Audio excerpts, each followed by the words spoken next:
Have you noticed that lots of times in life winners are punished by society? It's kind of weird to say that, like, winners, they usually get prizes, winners, they get the best girls, winners, they get more money, but yeah, they get punished by society as well. You see a lot of people online right now, they are hating the winners, and you wouldn't see so much of that before because communication was kind of kept under the wings of traditional media, so not everyone had a voice, which was a bad thing. I'm not complaining. It's good that people have their freedom kinda on the internet right now. However, a lot of people who have something to say are being heard on the internet right now, but a lot of losers that shouldn't be saying much, they actually have a voice. And even though they don't make so much sense, even though they're kind of crazy in their heads, they have numbers, and sometimes they can outnumber people. One social network that I never use is Twitter, because there might be a good side on Twitter, but I don't know this good side yet. All that I see from Twitter is lots and lots of hate, lots and lots of complaining, lots and lots of Gen Zs being Gen Zs all the time. Nothing against Gen Z, but sometimes it can be too much for me. And well, you see a lot of people having a completely wrong idea about life. You see, sometimes someone makes some money and he starts to talk about that, and the first thing people say is basically, oh, what do you have to talk about poverty? You're rich, shut up. It's your fault that people are poor. And this is actually completely false. It's like, if the poor guy has a job today, he should be thanking the millionaire, because without the millionaire who owns the company, he wouldn't have a job. What do you think that would happen to him if there wasn't a millionaire in town? He would have no job. Do you really think that all the millions from millionaires would be equally divided? No. All the millions from the millionaire would simply not exist if he weren't there.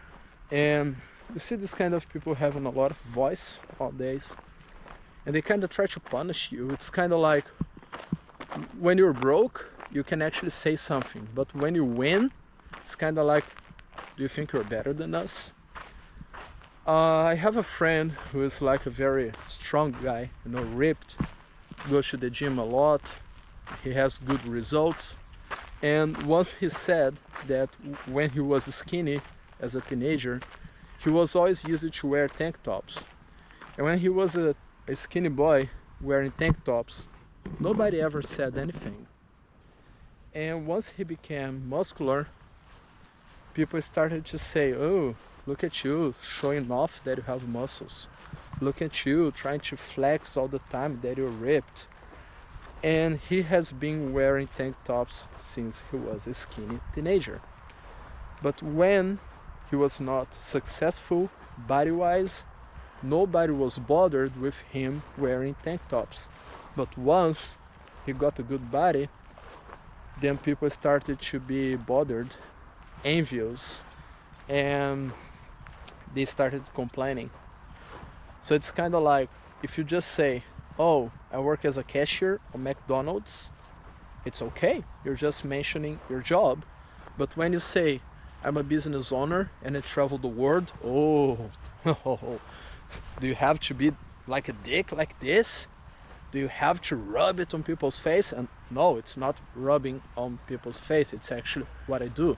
Just like my friend who likes tank tops and happens to be muscular. So when I had regular 9-to-5 jobs, I never had this problem of people actually trying to rub on my face. No, because it was like a regular job. So you would say, I work as this, I work as that, and they would be, oh, okay. But when you say something good, people go crazy. Just like my friend, and when he didn't have a muscular body, okay to wear tank tops, but now, ooh, show off. And also, one thing that always calls my attention to this matter is that people who succeed, they make small sacrifices, sometimes big, sometimes small. I don't think I've made any major sacrifice in my life, but I made small ones. And when you get there, a lot of people want to have what you have. A lot of people want to have your lifestyle. A lot of people want to have the money that you have in your bank. They want to live in the house that you live. They want to do things you do. But when you were struggling to get there, nobody was actually wanting to be in the struggle with you. Nobody was actually offering help. So everybody wants a piece of your prize, but nobody wants to build it just like you did.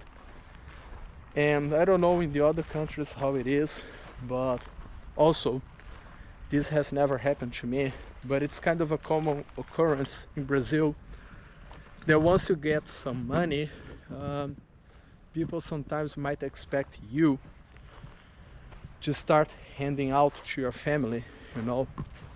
And it's the craziest kind of thing, because we're not talking about a 95 years old grandma who needs money for medication, which I would be happy to provide for. We're talking about lazy cousins. We're talking about drug addicted brothers. We're talking about second degree cousins from the neighborhood. These kind of guys who are also young, who are also healthy, and who have never done anything of their lives. The kind of guy who was playing around when you were studying. The kind of guy who was partying when you were working. And then 10 years later, they expect you to help this guy out. And my question is, when that guy was having fun, did he invite you? When he was on the barbecue, did he bring some meat over for you? Did he bring some beers? You know, like when you were studying in your room, 9 p.m., did he knock at your door and say, hey man, I know you're studying right now, but I was in the party and I brought you some food from the party, so once you're done with your studies, you can get some food here, you can enjoy. Or like, hey man, I know you're busy today, you're working late, you can't go out, but hey, what if I step by and we just have one drink? We talk for 30 minutes and then you go to sleep. I just want to see you, I just want to talk to you. So if the person was like that, trying to share their happiness, their good time in the beginning of your run, that's a good person to be around with. And that's okay if you want to share a little bit of your success with this person. But if that didn't happen, I mean, when the guy was having fun, enjoying his life, he didn't share anything with you. And now that you are living your good moment, he wants you to share your good moment with him. So he gets the best of both worlds. He gets all the parties from 18 to 23, all the girls, all the alcohol, all the barbecues, all the fun. And you had all the responsibilities. You had all the chores. You had all the books. You had all the investment. You had all the waking up at 5 a.m. And now that you finally get to the good part, a good house, a good car, travels, money in the bank, now you gotta share that. So let me think.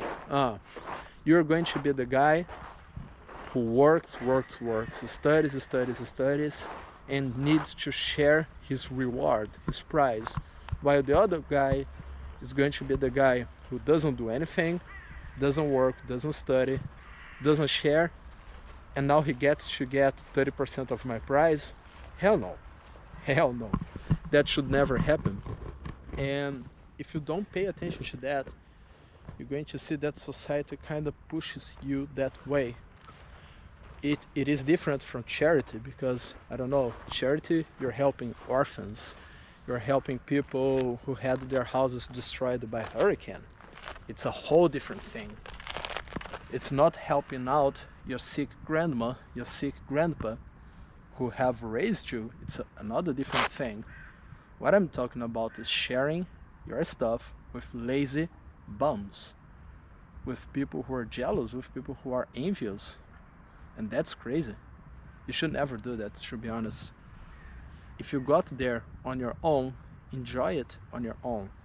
If somebody helped you getting there, you might help this person back. You might share with this person, because then it makes sense. But don't you ever allow society to punish you. I have one business partner. He's a gym coach, you know. He is specialized in people who are overweight, trying to lose weight. And himself, he used to be overweight growing up. He got strong at the age of 18, 19, and he kind of looks like Johnny Bravo. And he's still looking like that right now. He's like 35 or 36, and he has been a strong guy since he was 18, 19. And a lot of times when he's posting on his socials, you see some comments like, oh, what is this strong guy talking about weight? Do you even understand about that? Yeah, the person who understands the best about losing weight, it's not the person who's fat, it's the person who has actually lost the weight, the person who has a good body.